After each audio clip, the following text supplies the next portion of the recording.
So, the book of Genesis, it's one of the most famous, most foundational texts in the entire world.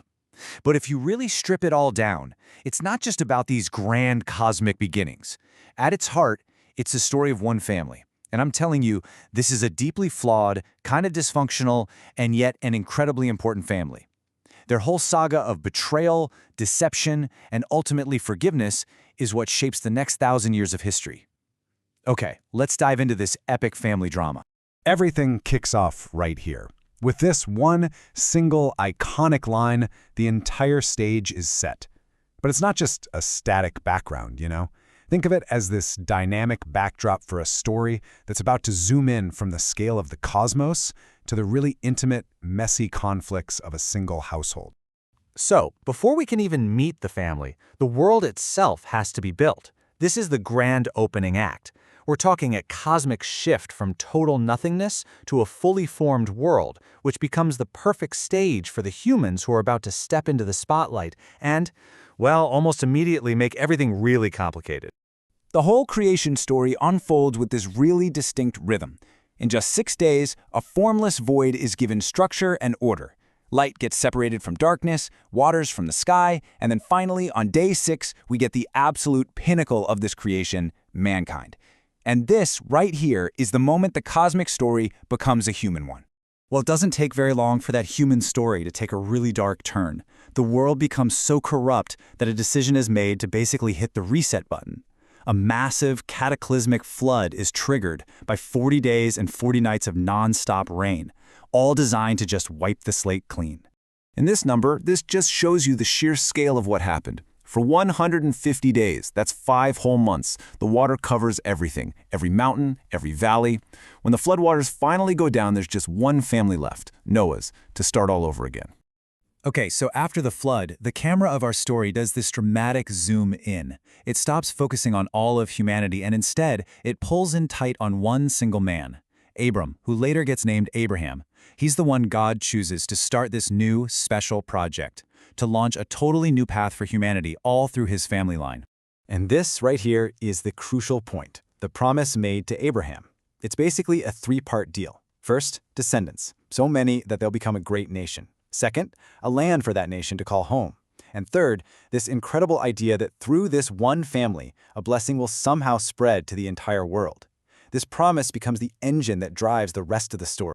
But here's the thing. This grand promise doesn't just happen overnight. Abraham is 75 years old when he gets the call. Years go by, then decades go by. He and his wife Sarah get so old that when she's told she's going to have a son, she literally laughs out loud at the idea. And yet, when Abraham is 100 years old, the impossible happens. Isaac, the child of the promise, is born. Okay, let's jump to the next generation, and you'll see how this gets even more complicated. Isaac has twin sons, and this is where the family dysfunction really kicks into high gear. The inheritance of that incredible promise from God is now caught right in the crossfire of a bitter sibling rivalry. The twins Esau and Jacob could not be more different. You've got Esau, the rugged outdoorsman, his dad's Isaac's favorite. And then you have Jacob, the quiet, clever guy who hangs around the tents, definitely his mom Rebekah's favorite. This parental favoritism creates a totally toxic environment, and it sets the stage for one of the most famous acts of deception ever told. It's a pretty strange question, isn't it?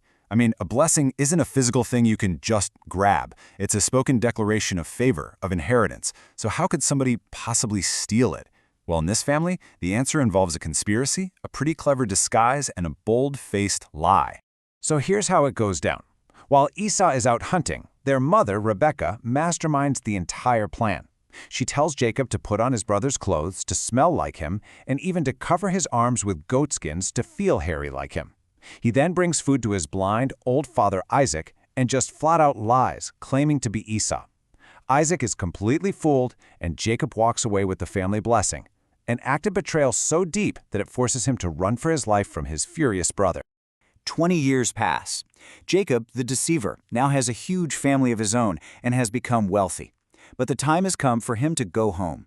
He's about to finally face the brother he betrayed all those years ago, and he is absolutely terrified, expecting nothing less than a violent showdown. And then comes this incredible moment of grace. Instead of the attack Jacob was bracing for, Esau runs to him. Instead of revenge, he gets an embrace. The 20 years of bitterness and anger just melt away in this instant of forgiveness. It is a truly beautiful, powerful turning point. But don't get too comfortable, because this family is far from healed. In a moment of serious narrative whiplash, right after this beautiful reconciliation, something horrifying happens. Jacob's daughter Dinah is assaulted, and in response, two of her brothers use deception, that old family trait, to trick an entire town, and then they slaughter every single man in a brutal act of vengeance. The cycle of violence just keeps on going. The Saga of Genesis closes with the story of Jacob's favorite son, Joseph. And if we've learned anything by now, it's that being the favorite in this family is a very, very dangerous thing to be. Joseph's story is the dramatic climax of the entire book. Joseph's life is an absolute roller coaster. I mean, it's unbelievable. He starts as the beloved son, getting that famous coat. This makes his brothers so jealous, they sell him into slavery. In Egypt, he works his way up, only to be falsely accused and thrown into prison. But even in the dungeon, his gift for interpreting dreams gets him noticed by Pharaoh. And in this stunning turnaround, the former slave and prisoner is made the second most powerful man in Egypt. And now, the stage is set for the final, incredible confrontation. A devastating famine hits the whole region, and the only place that has stored up food is Egypt. So Jacob sends his sons to buy grain, forcing them to come face to face with this powerful Egyptian governor, who they don't recognize at all, but who is, in fact, the very brother they betrayed and left for dead all those years ago. Now, Joseph doesn't just reveal himself right away. No, he puts his brothers through a series of tests. He has to know, have they changed? Are they still the same selfish, jealous men who would get rid of one of their own to save themselves? Or have they finally learned about loyalty, about remorse? Everything hangs on how they respond. After seeing that his brothers really have changed, that they're now willing to sacrifice themselves for their youngest brother, Benjamin, Joseph finally breaks. He sends everyone else out of the room, and looking at his terrified brothers, he reveals himself with 3 simple world-stopping words: I am Joseph. In that moment, they realize their lives are completely in his hands. And here it is. This is the central theme of the entire book of Genesis, all summed up in one powerful sentence. Joseph doesn't pretend what they did wasn't evil. He says, "You intended to harm me." But he reframes it, showing how their terrible act was woven into a much larger plan for good, a plan to save not just their family, but countless others from starvation. And so, the family is finally reunited. Jacob and all of his children and grandchildren move to Egypt to escape the famine. They are saved from starvation by the very son they cast out.